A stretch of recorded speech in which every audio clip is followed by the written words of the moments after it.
Welcome to AP Taylor Swift, the podcast for Swifties with English degrees or those who just like to overanalyze everything. I'm Jody. I'm Jen. And I'm Monty. And we are your unofficial professors of Taylor Swift. Hello, and welcome to another episode of AP Taylor Swift. This summer, school's out, so we are doing summer school episodes. In case you haven't been listening along, summer school is basically us revisiting old episodes and themes and topics that we covered during a school year and applying them to the latest album. Is she gonna get it right? It's the Tortured Poets Department. Nailed it. TTPD. TTPD. Obviously, we've had a new album come out since we started doing this podcast, which we've been really lucky. And that just means so many new songs that we need to go over. And so we're using the summer school time to do just that. So today's topic is satire. I'm going to kick it over to Jen to give us a quick crash course summer school edition reminder of what satire is. First of all, we did satire in episode 19, which I'm going to say right now before I forget, because there's definitely stuff we will not be revisiting as far as what satire is or examples of it. Definitely go back and check out that episode. According to the Oxford Languages Dictionary, I'm going to just literally quote this definition, then I will briefly explain it again. Satire is the use of humor, irony, exaggeration, or ridicule to expose and criticize people's stupidity or vices, particularly in the context of contemporary politics and other topical issues. Essentially, satire is, we see it a lot with humor. Exaggeration is a really good word for it, so think about that word a lot as we go through this conversation. It takes something real, some sort of societal issue, something topical. Politics are just easy because politics are front and center and kind of stupid sometimes, and so it's a pretty easy topic. SNL is what it is today because of its political satire. I would argue that tends to be when the show performs best, but that's a great example of satire when they do cold opens mocking presidential debates or things like that. That's a great example of satire. You can go back and see Jonathan Swift. He did that, a lot of satire. Gulliver's Travels, A Modest Proposal, all of those things. Episode 19, we talk about them more. But think about exaggeration, taking something real, trying to blow it up a little bit, trying to poke fun at it to get an actual point across of, hey, maybe this is a problem, or hey, this is something we should kind of talk about. And there's multiple types, which we won't get into it, but just know that there are versions of some that are lighthearted and funny, such as SNL, and then you have things like George Orwell's 1984. I totally just forgot the date there for a second. 1989? 1984. I really think that's what it was. I was like, no, hold on. And you have George Orwell's 1984, which is a much more serious, or Animal Farm. He does much more serious satire where he's taking real parts of society around him and then exaggerating them, blowing them up in his stories to say, hey, this is the path we're on, or hey, this is a really concerning thing. So you have all of these versions of it. Sometimes it's funny, sometimes it's very serious. I think we'll mostly be in a little more lighthearted here because we're not dealing with fascism. But I don't know. You never know. Tortured Poets Department. It's tortured. Well, let's kick it off with something a little lighter, maybe. Yeah. I wanted to talk about But Daddy I Love Him, which is track number 6. It was written by Taylor Swift and Aaron Dessner. In my notes, I put my name next to it, so I knew I was going to talk about the song, and I almost said that I wrote the song. You did a great job writing this song, Jen. It's beautiful. Ooh, thank you. I know. I worked hard on it.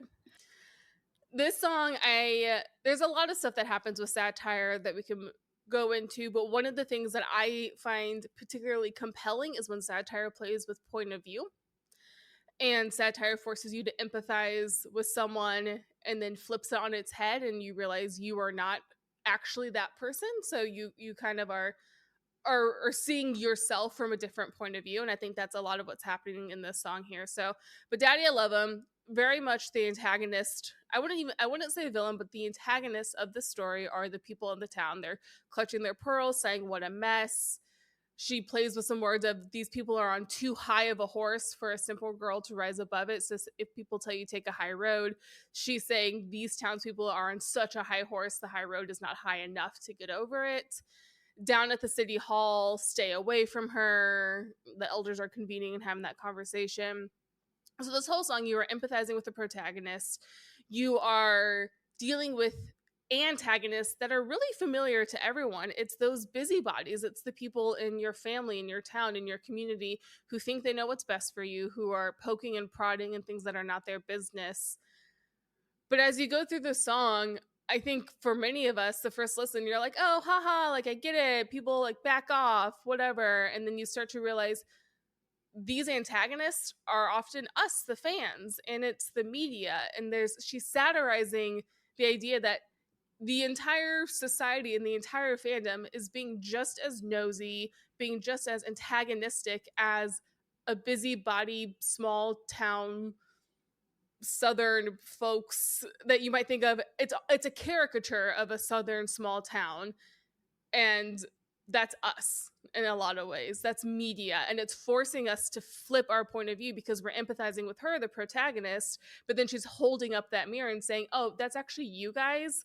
Oh my god, you should see your faces. I think is a very direct flipping right there of saying we use she uses the second person of you should see your faces, and you realize, oh no, am I the bad person here? This is the joke's on us. Yeah, and Yes. this is where it really reminded me of A Modest Proposal by Jonathan Swift, where you start out reading that and you agree with all of these things, and then all of a sudden it takes a turn and you realize what the proposal is, and you're forced to reconcile with everything you were just thinking as you were agreeing. And that's what we have in this song, where you empathize with the protagonist in this song, and then all of a sudden she turns it, she's like, oh, wait a second, I'm the antagonist here, I'm the problem. What does that actually mean? And I think the first time I heard this, I actually laughed out loud at that part because you're so not expecting it. You're going along, you're very seriously into it. And then what a great use of comedy to lighten the mood a little bit, but also hold up a mirror at the same time and point out the problem, so to speak. And she even is playing with the idea that she, the protagonist, isn't necessarily making the best decision. She says he's crazy, and she says he's the one I want. I always think that pause is really impactful because it goes from he's the one, pause, I want. This doesn't mean that he's the one she wants right then. As the protagonist in this narrative, she is not placing herself as above reproach or as making the perfect decision, but still the problem in the story is that it's regardless, even if he's crazy, even if he's just the one she wants right now, it is still none of the business of the people around her. That point isn't that she's making good decisions and they're being rude. It's saying it doesn't matter if this is a good decision, back off. It's my decision. Yeah. We have often, when we've discussed the song in the past, compared the song to Love Story just because of the daddy component. What do we think about the fact that this might be a satire of that song that she did earlier? It's an interesting, I don't know if it's satirizing the song, but maybe it's satirizing the same situation, right? It's the same concept. Sure. And it's a much more mature way. Satire is more mature. It's almost I feel like a commentary maybe on that kind of fairy tale dream where there's a girl who has this innocent idea of, I love this guy, I want this to work, everyone's against me. Both songs, Love Story and the song, are kind of about that, but this version of the song is, to your point, Jody, more mature and more self-aware. Self-aware is probably the better word. And almost commenting on that fact that I know it's wrong for me, it's just what I want. It's being a little bit more real and still pointing out who the problem people are in that situation. I think, Jen, you said it earlier, it's none of our business. And so this song does a good job of kind of pointing that out. Whereas Love Story had a little bit of youthfulness and this innocent, just like, I love this man, my daddy said no, I want to be with him. And it's going to work out for us. This is our love story. This is our fantasy. This is a bit more realistic, but it almost, to me, as we were discussing this, feels like a little bit of a satirical version of that scenario. Well, and the idea is, who cares? First of all, from the point of view, we're biased towards the female perspective here, most likely, but still in the story, none of this attitude's going at the guy that we can see. This is all on her. True. So first of all, that's a problem. But second, the idea that any woman is supposed to never date until they date the perfect guy is insane. It makes me think a little bit of in Gilmore Girls. Rory starts dating Jess. It might even be Luke. Luke asks Lorelai, Rory's mom. Why are you letting her do this? Yeah, and Lorelai says something about it's about time for a Jess, where she doesn't think this is a great guy, but Rory's 17, and as her mom, Lorelai's saying, yeah, okay. It's not don't do this. It's just It's time. it's fine. You can date someone who's not perfect for you, and you learn from that. The idea that you can't make any mistake is so stupid, but it does still seem to be the expectation on women, particularly women in the public eye. Off topic for Satire, but I did just do a full rewatch of Gilmore Girls, and I'm very much enjoying all the TikToks that are relating pretty much every song in the Tortured Poets department to a different character or element of Gilmore Girls. Like this is probably a Rory in love with Jess song, and then the Balter is Lorelai, just in general. That's so funny. I've never actually watched Gilmore Girls. I started watching, like, I know, I'm sorry. I started watching, and I've seen like maybe 4 episodes. Enough to know that Chad Michael Murray was in that show, and I Yes. had no idea. Yes, he It's the was. most important part of the show, so Yes, you're he good. I was like, oh, I had no clue. Tristan. But it's so funny how TikTok does that, because my TikTok is like TTPD is all about Harry Potter. Here's why. That's funny. Anyways, back to Satire. There's so much in this album. We'll get to the other things too, but I think the main takeaway, which this goes into our next song, is she did such a good job of playing with the perspective, with the point of view, playing with who you empathize with, and then turning the mirror on us as the fans and saying, this is you. Do you see this? Do you see, is this? And so many people are missing the point, but I think some people are getting it and being like, oh, I'm so sorry. Live your life. You're an adult. Do what you want. Yeah, which is also so indicative of Satire sometimes, that a lot of people won't get it, and that's okay. Yeah, it's often played so straight that people just totally miss it. Yeah, which does take us into the second song, which I put on here. I picked I Can Do It With a Broken Heart. It's track 13, written by Taylor Swift and Jack Antonoff. Very much similar vein of thought of holding up a mirror to the audience, to her fans, to the media, maybe the society. I will talk a little bit about the lyrics, but this is also one of those songs that goes beyond the lyrics in some ways. There's the lyrics themselves, which feel satirical, but it's a little bit more about the delivery here, the music, the way it was performed, her expressions, the kind of universe around this song. So just taking a step back and thinking about the lyrics themselves, this whole song is amazing. It's a favorite for so many people. But one of the lines, lights, camera, bitch, smile, even when you want to die. I mean, talk about the extreme, like you're 1 second smiling at the camera, next second you want to die. Pretty Exaggerated. pretty dramatic turn, very exaggerated, a little bit comedic, comical how much it's exaggerated. Which is so funny, because when you picked the song again, I was like, what? And I think it's because I like relate so much to a lot of these lyrics, but you're Yeah. right. It's in a heightened, exaggerated form, which is what gives it its emphasis and its impact. Right.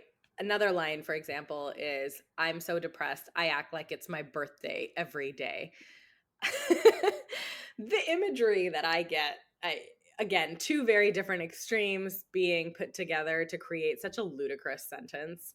Depressed, but act like it's your birthday, which is the maybe extreme heightened example of being very, very excited. It's irony. It's like the definition of irony. It is. But what is more humorous about this song, rather than just these kinds of lyrics, it's such an upbeat song. It's a bop. And there's been lots of social media content picking up on that and making their own parodies of this song, because it's about such a deep, dark kind of topic. It's about somebody really going through depression and a really tough heartbreak and something very emotional, but them getting up to just try to be as normal as possible and saying the show must go on. But it's done in such an exaggerated way, with this really such a dance number, a typical Taylor Jack Antonoff collaboration. And when it was performed at the Eras tour, even more so there, she's got this big smile plastered on her face, the kinds of moves she's doing. I mean, it is a cheerful dance. If you didn't know what she was saying, you would not know that it's about a sad topic. That's a really interesting exercise. Like if you put it on mute and you didn't, we're not a super fans, you don't know which song she's performing, you would have no idea what the lyrics are saying and how Yeah. sad they are. And satire does, at the end of the day, comment on something in society or some issue. And here there's very clear commentary that with celebrities, often artists, the show must go on. You're expected to come and kill it every day. But I think there's also a meaning that can be extrapolated just for ordinary people. And that's why I think a lot of people really connect with this song. And there's this idea that our society applauds people who are killing themselves to deliver results, to keep showing up day after day, and to maintain the status quo, even if you're going something really, truly horrible on the inside. So in a way, the song is holding up a mirror to us, the fans, and to society at large, but it's also something that so many people have related with because it's showing us something about our own realities as well. So just a great example of satire in my mind. Yeah, she is a performer, but it's this idea that even as you're going through grief, you're not allowed to show that grief. And I have been fortunate enough to not have a ton of loss in my life, but my uncle did pass away a few years ago, and then a year later, my dad was diagnosed with leukemia, and he is fine now. But that year was just a lot of stuff was going on, and the way it hits you in moments where you're in a meeting or something, and the idea that is really insane when you hear the song and you think, take a break. You went through something very real. Go take a break.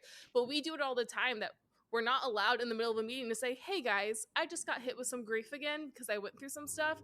I'm going to duck out for a few minutes. That is not the reality Yes. for most people. And I think this song is holding up a mirror to fans, holding up a mirror to performers. But I think that is why it's so... the line, I keep finding his things in drawers, crucial evidence. I didn't imagine the whole thing. To me, conjures up the image of doing your normal day to day, and then you're hit with something totally unexpected that sends you down a spiral. Yet you have to be a real tough kid. I think the use of the word kid is really Very telling. impactful there too. Mm-hmm. That, and I'm Yes. sure I can pass this test. Like, Yes. how many times in school where you're like, everything is falling apart, but you know what? I got this test. I can do it. I can get through this, because you have no choice. Yeah. I actually like that you pointed out the use of kid too, because it really, you shelter children, and here you're expecting adults to have it all together, but in a moment where they may just feel like somebody that needs to be protected. Because I'm miserable and nobody even knows. The way Yeah. she says that too is so Real. good. Real. Well, from kid to man, I've got the next song, The Smallest Man Who Ever Lived. This is track 14, written by Taylor Swift and Aaron Dessner. And first of all, I'm so excited to talk about this song. The title itself, The Smallest Man, very hyperbolic, not at all literal. And this whole song uses exaggeration and ridicule to criticize the subject. So going back to Jen, what you're talking about, the protagonist and the antagonist. The protagonist here is the speaker, and this song creates a ton of empathy for the speaker by exaggerating and calling out all of the awful things that the antagonist, the smallest man who ever lived, actually did.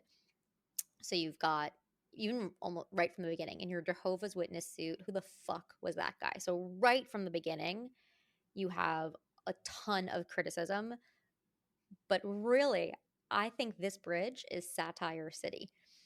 There is just so much really beautiful ridicule and exaggeration in this bridge, exposing just how awful it was to be in this relationship and how poorly this speaker is treated. And again, similar to I Can Do It With a Broken Heart, using a lot of exaggeration. I would have died for your sins. Instead, I'm just dying. I died inside. You deserve prison, but you won't get time. This is not literal. This is pure exaggeration and hyperbole for the purpose of exemplifying just how awful it was to be in this relationship and to create so much empathy for the protagonist. To even say that a man is the smallest man who ever lived Mhm. is there's so much just masculinity issues going on there. And what's happening in this song is, to talk about satire, I think she's essentially creating this caricature of a man, but then the point of the song is, but was it really a caricature, or am I actually kind Or of accurately you describing didn't measure up in any measure of a man. You want to talk about emasculating? I Yeah. think that's a really good point, Jen. That I go back to A Modest Proposal and how you're reading this essay, and at first you're like, oh yeah, this is a good proposal for what we should do to control the population, and then all of a sudden there's a turn and you're like, oh shit, they're talking about eating children. And that's a spoiler alert on A Modest Proposal. I'm assuming you all went back and listened to episode 19. So there's a very delicate dance here between, there's no question there's hyperbole and satire, but also this guy sucked. In public showed me off, then sank in stoned oblivion. So that's a very dramatic line, but also probably he was probably stoned. That's, double meaning of sank and like, was he like actually physically stoned, or was he stoned and high? Yeah, I was actually just looking through the different kinds of satire. We talk about this a little bit on our previous episode, episode 19, because there are lots of different kinds of satires. I think sometimes satire is so blatantly the opposite of what you're trying to say. It goes almost extreme to the opposite extreme, so that by contrast you can understand what is being satirized.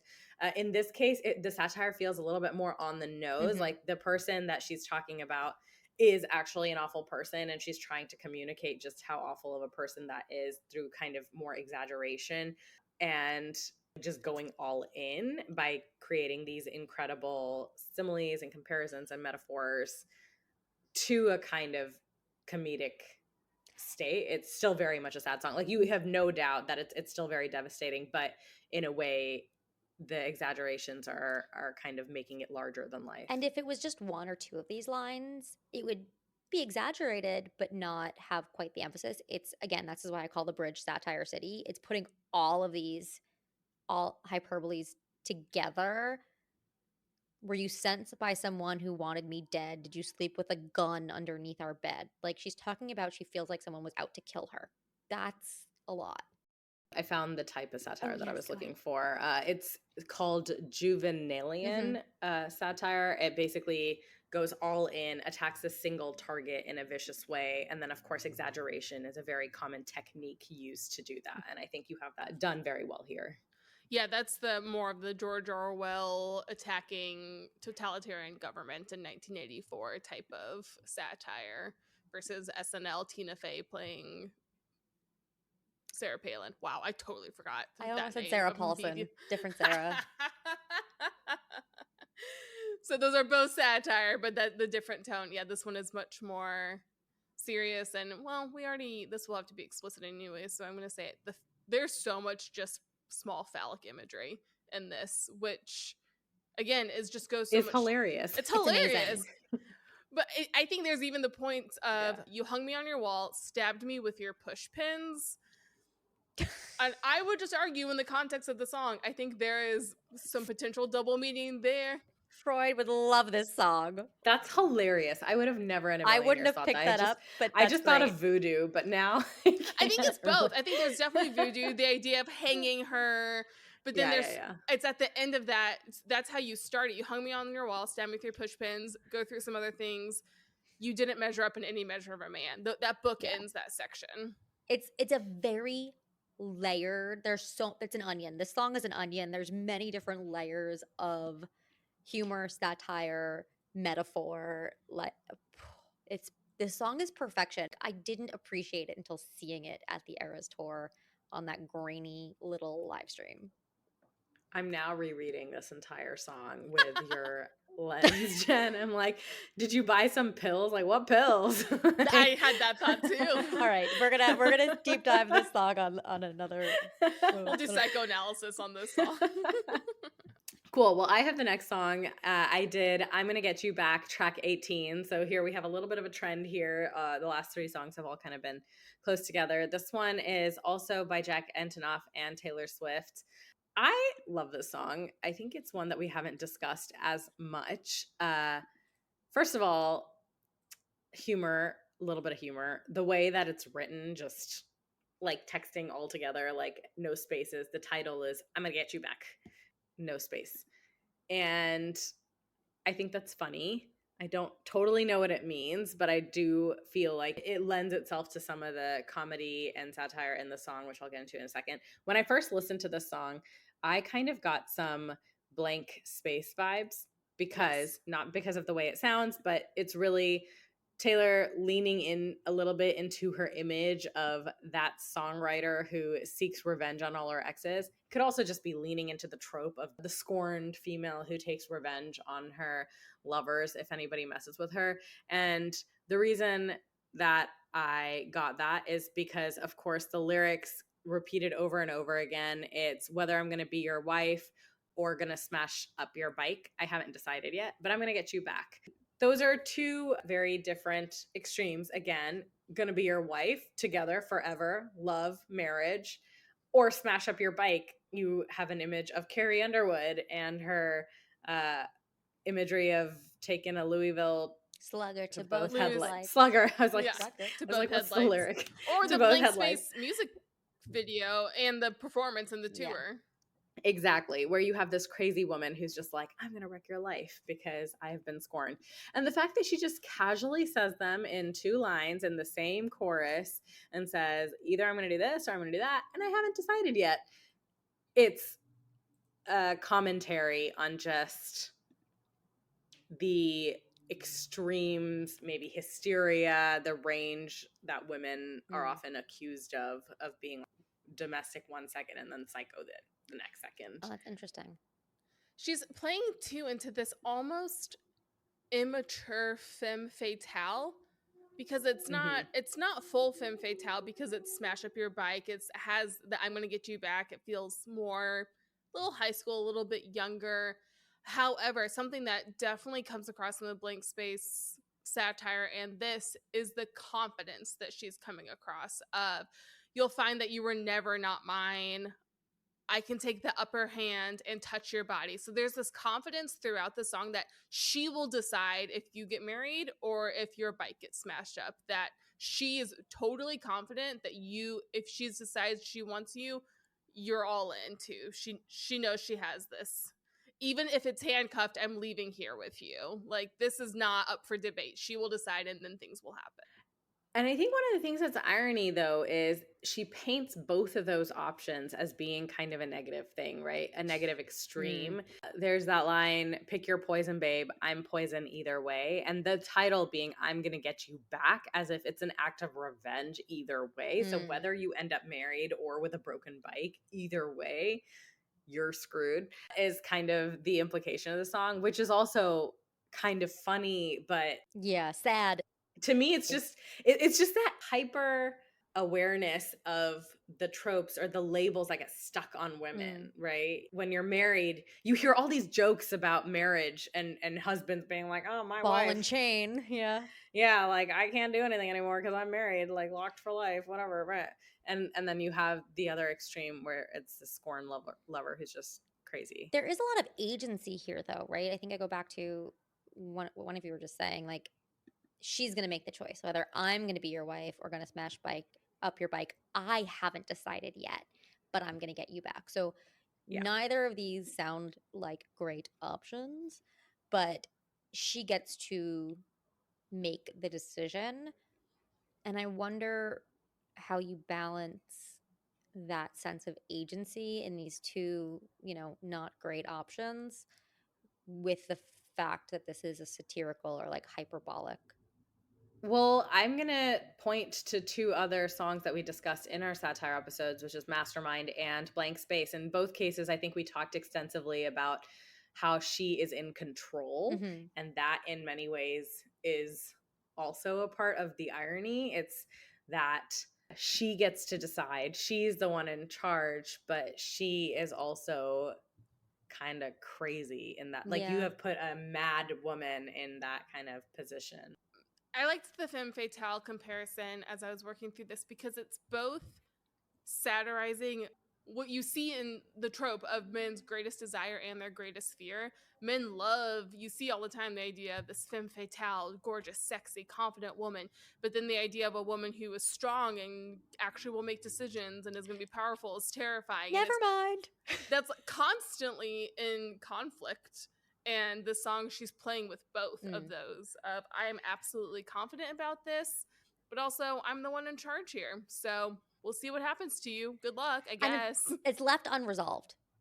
I think in this song, as well as in those two other songs that I mentioned, Mastermind and Blank Space, in her being in control, what it does is, by contrast, emasculates the man. Yes. Also, it makes them seem less in control. The fact that she gets to decide means he doesn't get to decide. The fact that she gets to toy with his future and have his life in her hands and be pulling the strings makes him not able to do that. And so you are kind of exaggerating, in a way, the power the female character has here to exaggerate the lack of power the male character perhaps has in this situation. And in that case, you're still pointing out maybe what is the actual issue, is that she's kind of making fun of relationships or being deep in a relationship, saying that it can go either way. Either way, the other person, the relationship, is screwed and doesn't get a happy ending. They're not even in charge. I think what we're drawing attention to is the fact that she gets to pull the strings. And to me, she's just leaning into kind of the commentary about herself in many cases. To me, she's had other songs that acknowledge how people paint her in the media, and she's just playing with that idea. Well, that transitions very well into the last song I wanted to talk about, which was The Bolter, which is track 29, Aaron Dessner and Taylor Swift. I will immediately start by saying I'm not 100% convinced that the song is completely satire, but it is playing in the same pool of I'm Gonna Get You Back, Blank Space, Getaway Car. I personally believe that this song has more underlying sincerity, but it's still playing with that satire. So we have lines such as splendidly selfish, charmingly helpless, excellent fun till you get to know her, which feels like a mix of Getaway Car and Antihero, which was one very satirical song and then one very vulnerable song, where it's mixing here of this is how people perceive the her, yet there's some vulnerability of perhaps this is how she perceives herself, or she's scared that people perceive her this way. And they nickname her the Bolter. But then we also have things like, again, talking about perspective in this song, and Getaway Car, it's very kind of passe, haha, lol, we're getting in the getaway car. But in this song, when she's in the boat, that's when she sees the littlest leaks down in the floorboards, and she just knows she must bolt. In this song, we get these moments where she realizes, oh, something's wrong here, so I need to leave. So it's not that I'm going to get you back, getaway car, I'm leaving just for funsies. There is something real. There is some sort of sign, yet it's still playing a lot with these ideas of being a bolter. Being a bolter is not a great thing to be known as. I really liked your Lorelai comparison from earlier. Actually, when you said that, I was like, that's a really good point. Yeah. That is a great way to see it. And I think that even the title, The Bolter, like, that's supposed to be a little bit humorous and ironic, and or maybe even just an exaggeration of what this person is doing, that she's in these potentially romantic situations and she sees a little thing and she's like, I gotta go. I bolt. I'm the bolter. Like, that is humor. That is satirical. To your point, it's not the same type of satire that we've seen in other songs. And maybe there is sincerity in the lyrics, but then what they're calling her, the bolter, is satire. It says something. Yes, it says something about the person, but it also says something about the people who are calling her that, about the society in which that is, creating the situation. The mental imagery that this song has always given me is Forrest Gump running throughout the movie. It's such an iconic scene, and that movie is such a great example of satire, like one of the greatest satirical pieces of work, I think, talking about American history, but that's kind of like the image I get of a person literally running away from their problems or these situations. And imagery plays an important role in illustrating the point that a writer is trying to make, and using a word like that to kind of convey a point, I think, is a great tool that she has used here in the satirical telling of the song. Yeah, and the way it bounces back and forth, I'll just give one of the examples.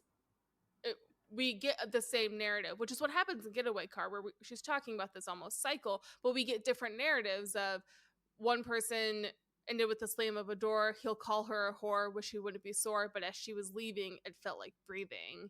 And another one where he's a cad, wanted her bad, just like any good trophy hunter.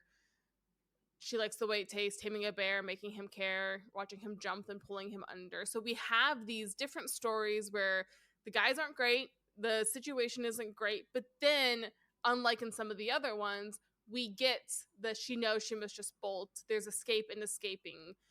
She fell through the ice, then came out alive. We get this after moment of just, you feel the relief of it. And I think it forces you to empathize with her in ways that some of those other satirical songs didn't, where it's saying, hey, we're going to do this again, but guess what? It actually was really good to leave. It felt super good. I felt free, whatever, all of those things. It creates empathy for the person we're calling the bolter, and you start being critical of the people who, behind her back, her best mates laughed and they nicknamed her the bolter. And you're like, well, you gave her this name as a joke, right? Creating this exaggeration of who she is, but also this idea of leaving every time is what, maybe that's what she needed. As she was leaving, it felt like breathing. Oh, okay, well then maybe the situation she was in wasn't a good one. Can I just point out one lyric in the song that really makes me chuckle every single time? What a charming Saturday. That's when she sees the littlest leaks down in the floorboards and she knows she must bolt. The imagery that I get with just that set of words is her like literally with like a screw or wrench in her hand, like bolting. Like that's not what the word bolt means. I understand. It's a 10 milliliter situation. It's a the way that it's written, it's just, she must bolt. It's like there's a leak. That was she must very fix the Amelia leak. Vignola of you. That is amazing. I just can't get over that particular phrase. I know that's not what bolter means. Yeah, but it's a really cute idea of like, oh, there's a hole, I put a bolt in it and it'll be fine. There's no more leaks. She's like, there's a leak in the floorboards. What must we do? We must fix it. We must like bolt. Bob the Builder. Okay, I'm done. No, I love it. The only other thing I wanted to say is I wanted to do this song and But Daddy I Love Him, because But Daddy I Love Him is first person narrative and this is third person, and in a lot of ways this song could almost be read as those people in that town throughout the life of the first person and But Daddy Love Him, because it's always talking about her and, you know, hearts are hers for the break. And there's some lines like that that feel kind of gossipy, kind of that third point of view. And it's an expanded timeline, the Bolter, because it's going through multiple relationships. So it's not an exact one-to-one comparison, but the way that she, again, just the way she's playing with point of view is really compelling to me in this album. The way it forces you to see situations from inside it, from outside of it, who you empathize with, who's the antagonist. She's bouncing around constantly in this album. Yet ultimately, at the end of the day, the message so much in this album is back off. Let people live their lives. It's pretty straightforward. It's so interesting. I've been trying to, with every one of these summer school episodes, do the macro look and try to look at like, where these songs are coming from. What's she trying to say? What's this album about? And I feel like one pattern is that some of these anthology songs tend to take a more macro approach, whereas some of the original TTPD songs will be more close in the moment about a specific instant or something very specific, whereas these anthology songs tend to be a little larger and taking a step back. There's more perspective, there's more space. Yeah. They're telling more of an end-to-end story as opposed to zooming in on a moment in time. See if that holds true as we keep going. Continue to analyze. Well, that's a good place for us to end this class discussion. Join us next time on another episode of the summer school edition of AP Taylor Swift. That's all we have for you today on AP Taylor Swift. Be sure to rate and review us on your favorite podcast app. Follow us on social at AP Taylor Swift to stay up to date, and join us next time as we overanalyze and deep dive into the next Taylor Swift song on AP Taylor Swift.